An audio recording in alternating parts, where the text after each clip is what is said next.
दोस्तों, हज़रत इब्राहीम अलैहिस्सलाम अल्लाह के जलीलुल कदर नबी और मुकर्रब पैगंबरों में से एक हैं, जिन्हें खलीलुल्लाह यानी अल्लाह के दोस्त जैसे अलकाबात से नवाजा गया। हज़रत नूह अलैहिस्सलाम के बाद आप अलैहिस्सलाम वो पहले नबी हैं जिन्हें अल्लाह ताला ने तौहीद की दावत फैलाने के लिए मबूस फरमाया।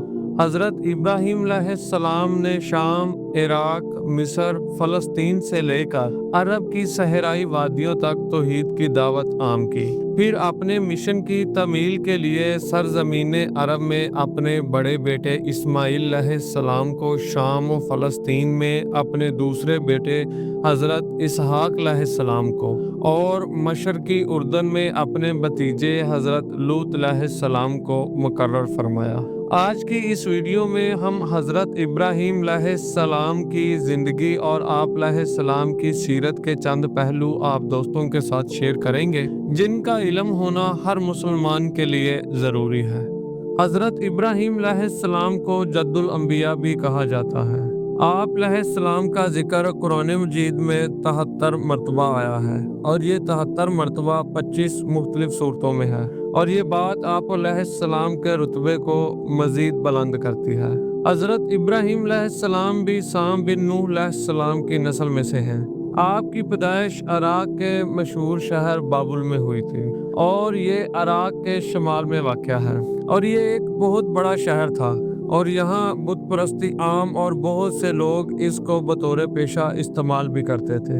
हज़रत इब्राहीम अलैहिस्सलाम ने कभी एक लम्हे के लिए भी बुतों की पूजा नहीं की थी और ना ही कभी इनको खुदा का शरीक ठहराया था, बल्कि आपने अपनी कौम को बुतों की पूजा करते देखा तो इन्हें मना किया और मलामत की। एक अल्लाह की इबादत की दावत दी और इसकी इब्तदा इन्होंने अपने घर से की और सबसे पहले अपने बाप को ये सब करने से मना किया। अल्लाह ताला सूरह मरियम में फरमाते हैं, जब उसने अपने बाप से कहा, ऐ मेरे बाप, बेशक मुझे वो इल्म अता हुआ है जो तुम्हें हासिल नहीं, इसलिए मेरी अताअत करें, मैं आपको सीधा रास्ता दिखाऊंगा। इन बुतों की इबादत गोया शैतान की इबादत है, इसलिए आपने इन बुतों को शैतान से तशबीह दी। हज़रत इब्राहीम अलैहिस्सलाम के बाप ने उनसे कहा कि तू मेरे माबूदों से फिरा हुआ है, अलबत्ता तू अगर बाज ना आया तो मैं तुझे संसार कर दूंगा और तू मुझसे इतना दूर हो जा कि तू कभी मुझे नजर ना आए। हज़रत इब्राहीम अलैहिस्सलाम अपने वालिद से इंतहाई शफ़क़त से पेश आए और उनसे कहा कि मैं अपने रब से आपके लिए इस्तग़फ़ार करता रहूँगा, इसलिए कि आप अपने वालिद पर बेहद मेहरबान थे। इसीलिए रब्बुल इज़्ज़त भी हज़रत इब्राहीम अलैहिस्सलाम पर बेहद मेहरबान थे और आपका लक़ब खलीलुल्लाह रख दिया गया। आप अलैहिस्सलाम की उम्र अभी 16 बरस की थी कि आपने लोगों को धमकी देना शुरू कर दी कि बाज आ जाओ इन बुतों की इबादत करने से, नहीं तो मैं इनको तोड़ डालूंगा। इसका जिक्र अल्लाह ताला ने सूरह अंबिया में भी किया है, और अल्लाह की कसम, मैं तुम्हारे बुतों का इलाज करूंगा जब तुम पीठ फेर कर जा चुके होगे। ये बात हज़रत इब्राहीम अलैहिस्सलाम ने बगैर किसी खौफ के सबके सामने कही थी। आखिरकार आप अलैहिस्सलाम को एक मौका मिल गया। ईद का दिन था और सब लोग खाना पकाकर सब बुतों के आगे सजा देते और खुद शहर के बाहर जाकर एक मैदान में चले जाते और सारा दिन वहीं ही गुजार देते। शाम को वापस आ जाते और जो खाना बुतों के सामने रखा होता उसे तबरक जानकर खा जाते। ईद के दिन जब सब लोग जाने लगे तो इब्राहीम अलैहिस्सलाम से कहा, आ जाओ चलते हैं। आप अलैहिस्सलाम ने कहा, नहीं, मैं बीमार हूँ, और जाने से इनकार कर दिया। जब वो सब चले गए तो हज़रत इब्राहीम अलैहिस्सलाम वहाँ गए और देखा सबके सामने खाना पड़ा हुआ है, और खाना तो दूर की बात, किसी बुत ने इसे हिलाया तक भी ना था। आपने कहा, खाओ, खाते क्यों नहीं हो? आप अलैहिस्सलाम ने पूरी कुव्वत से सब बुतों को तोड़ना शुरू कर दिया। सबको तोड़ डाला सवाए बड़े बुत के, और सबको तोड़ने के बाद कुल्हाड़ा बड़े बुत के कंधे पर रख दिया। मुशरिकीन जब वापस लौटे तो देखा कि इनके सारे बुत टूटे हुए हैं और सब कुछ इस बड़े बुत के सामने रखा हुआ है। वो सब बहुत गुस्सा हुए और फिर जिन लोगों ने हजरत इब्राहिम अलैहिस्सलाम को मज़ाहमत करते हुए सुना था उन्होंने सबको बताया और फिर सब ने ये फैसला किया कि इब्राहिम अलैहिस्सलाम को बुलाकर पूछा जाए और इस काम की सज़ा दी जाए। जब उन्होंने हजरत इब्राहिम अलैहिस्सलाम को बुलाया तो आप अलैहिस्सलाम ने कहा, तुम खुद अपने खुदाओं से क्यों नहीं पूछ लेते कि उनके साथ ये सब कुछ किसने किया है।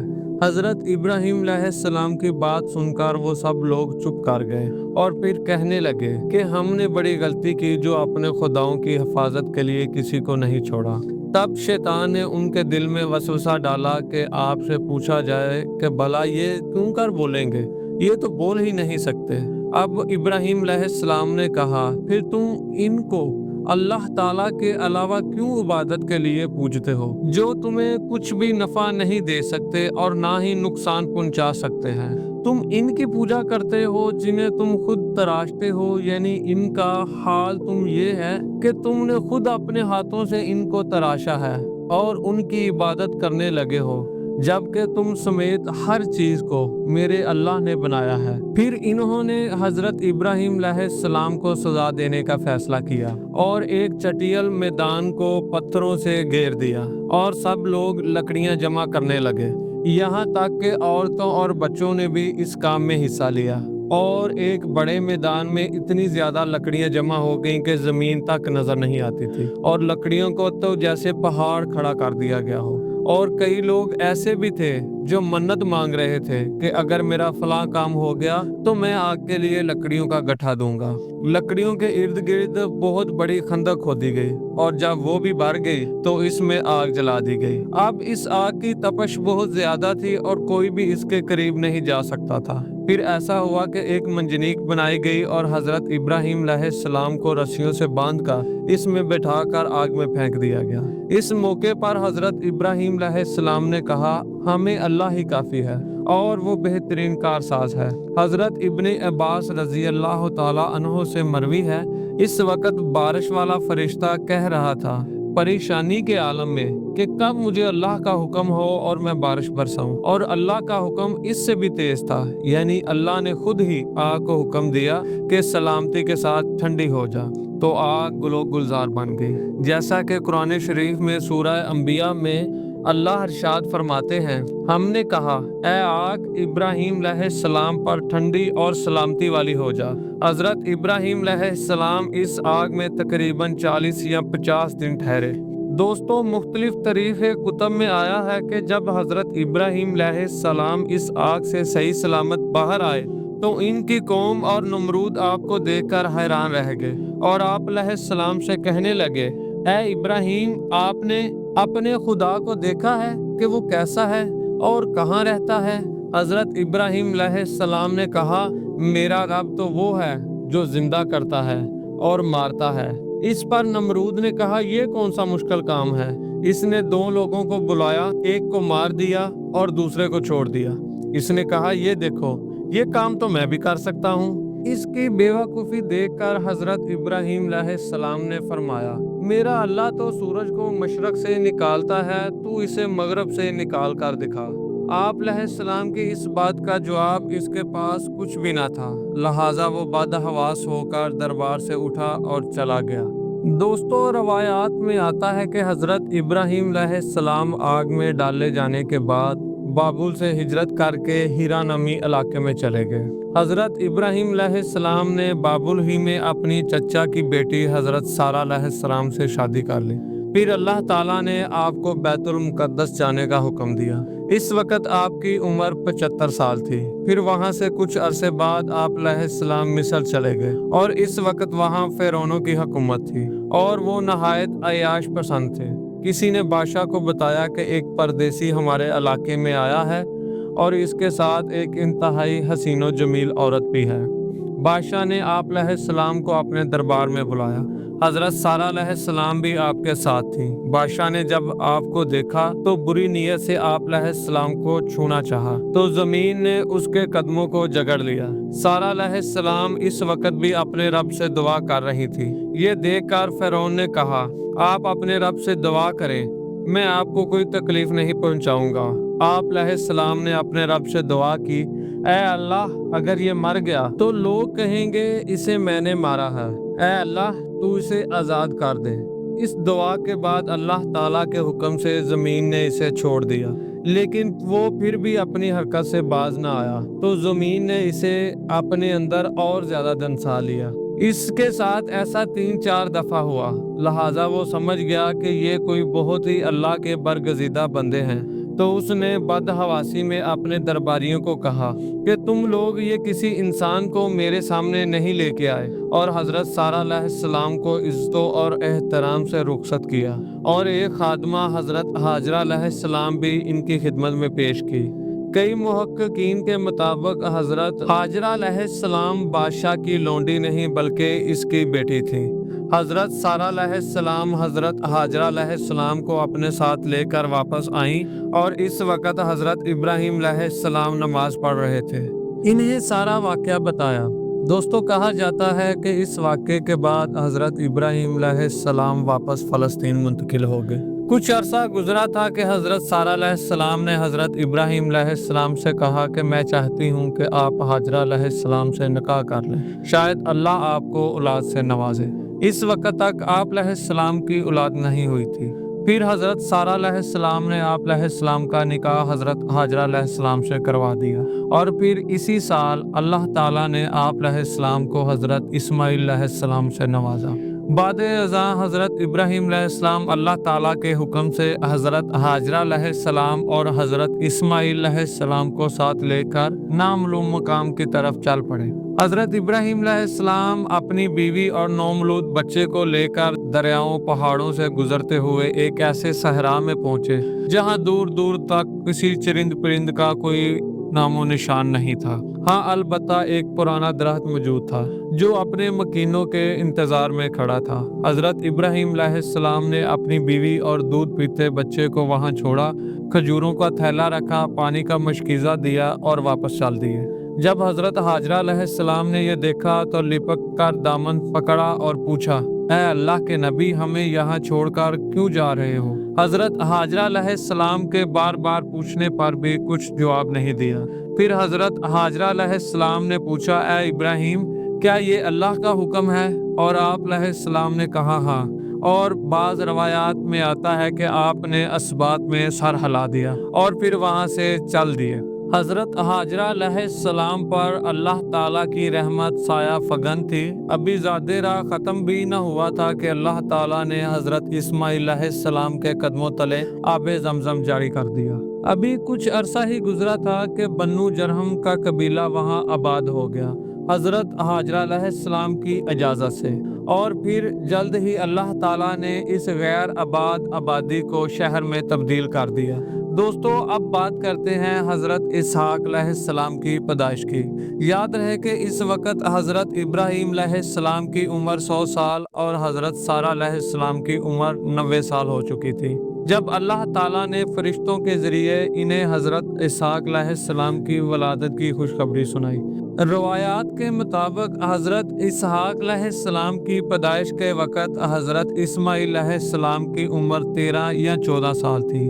اور دوستو اب بات کرتے ہیں ذبح عظیم کی۔ حضرت ابراہیم علیہ السلام کو اللہ تعالیٰ نے اپنی سب سے عظیم چیز قربان کرنے کا حکم دیا، اور یہ خواب آپ علیہ السلام کو کئی راتوں تک آتا رہا، تو آپ علیہ السلام سمجھ گئے کہ اللہ تعالیٰ بیٹے کی قربانی کا حکم دے رہا ہے۔ حدیث مبارکہ میں ہے کہ انبیاء کرام کے خواب بھی وہی ہوا کرتے ہیں۔ چنانچہ آپ علیہ السلام نے مکہ مکرمہ جانے کا فیصلہ کیا اور اپنے صاحبزادے کو اپنا خواب سنایا، تو حضرت اسماعیل علیہ السلام نے اپنے باپ سے کہا کہ آپ اللہ کے نبی ہیں اور ویسا ہی کریں جیسا آپ کو حکم ہوا ہے۔